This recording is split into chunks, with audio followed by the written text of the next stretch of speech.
পুরো বিশ্বের প্রেক্ষাপটটা এখন আমাদের অনুকূলে না। আমার সাথে বলেন তো কি বললাম? পুরো বিশ্বের প্রেক্ষাপটটা আমাদের অনুকূলে না।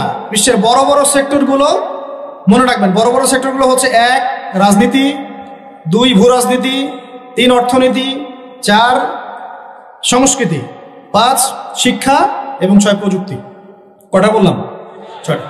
এই প্রতিটা বিষয় এখন আমরা নিয়ন্ত্রণ করি না, এটাই বাস্তব, এটাই সত্য। কারা নিয়ন্ত্রণ করে? ইসলামের দুশমনরা করে, ইসলামের দুশমনরা করে। এবং দুশমন বলতে সব ইহুদি সব খ্রিস্টান নয়। মনে করবেন না যে হিন্দু ভাই ইসলামের দুশমন, না, সবাই ইসলামের দুশমন না। তাদের মধ্যে অনেক ভালো মানুষ আছে, ইহুদিদের মধ্যেও কিছু ভালো মানুষ আছে।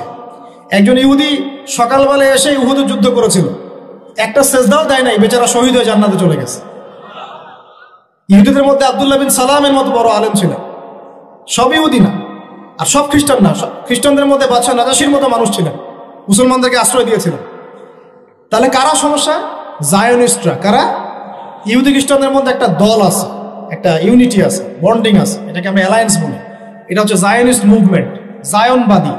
এটা নিয়ে একটা বই আছে, অনেক বই আছে, ইউনিভার্সিটিতে অনেক বই পড়ানো হয়। এখন একটা বই ভালো চলছে, the secrets of Zionism, the secrets of Zionism. এই বইটাও পড়লে আপনারা বুঝতে পারবেন, অনেক কিছু বুঝতে পারবেন।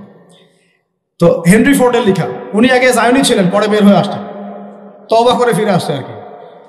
তো এরা হচ্ছে এই বিষয়গুলো নিয়ন্ত্রণ করে, প্রতিটা বিষয়, প্রত্যেকটা বিষয়, ব্যাংকিং সিস্টেম থেকে শুরু করে পলিটিক্যাল অ্যাফেয়ার্স, এভরিথিং। আমাদের হাতে কিছু নাই, কিন্তু আমরা বললাম যে ফিউচারে ঈসা আলাইহিস সালাম আসবেন এবং এটা কায়েম করবেন, এই তো কনক্লুশন। তাহলে মাঝখানে যে সময়টা বাকি আছে, এই সময়টাতে কাদের হাতে বা কোন বৈশিষ্ট্য ধারণ করতে পারলে আমাদের হাতে এই বিষয়টা হবে, এই তো প্রশ্ন, না? এই না বিষয়টা? মাঝখানে একটা সময় তাহলে বাকি। সামনেও দেখলাম কি হতে যাচ্ছে, ঈসা ইবনে মারিয়াম আসবেন, ইমামুল মাহদি আসবেন, এই খেলাফা কায়েম হবে ইনশাআল্লাহ। তবে মাহদি আবার আনাচে কানাচে অনেক মাহদি বের হচ্ছে, এগুলো মাহদি না। ভুলেও এসবের পাত্তা দিবেন না, একদমই পাত্তা দিবেন না। আমার কাছে শুনেন, এগুলো নিয়ে আমরা স্টাডি করতেছি না দীর্ঘদিন থেকে। মালহামা না হওয়া পর্যন্ত মাহদি আসবেন না। কি হওয়া পর্যন্ত? মালহামা মানে গ্রেট ওয়ার, বিশাল যুদ্ধ, একদম ম্যাসাকার যুদ্ধ, মানে 99% কম্ব্যাটর মারা যাবে। যোদ্ধা 100 জনের মধ্যে 99 জন মারা যাবে। যে বাঁচবে সে মনে করবে আমি সেই ব্যক্তি যে বাঁচবো, সবাই আশা নিয়ে যাবে ওখানে। কি নিয়ে হবে যুদ্ধ? ইরাকের ইউফ্রেটিস নদীর সোনার পাহাড়কে কেন্দ্র করে, ইরাকের ইউফ্রেটিস নদীর, ফোরাত নদীর সোনার পাহাড়কে কেন্দ্র করে। আর বললাম যে হোলি ল্যান্ড তারা চায়, ওই নীলনদ থেকে ফোরাত, এই পুরোটাই হোলি ল্যান্ড। নীলনদ থেকে ফোরাত পুরোটাই হোলি ল্যান্ড, ওরা পুরোটাই দখল করতে চাচ্ছে। ওরা শুধু গাজা চায় না। লাস্ট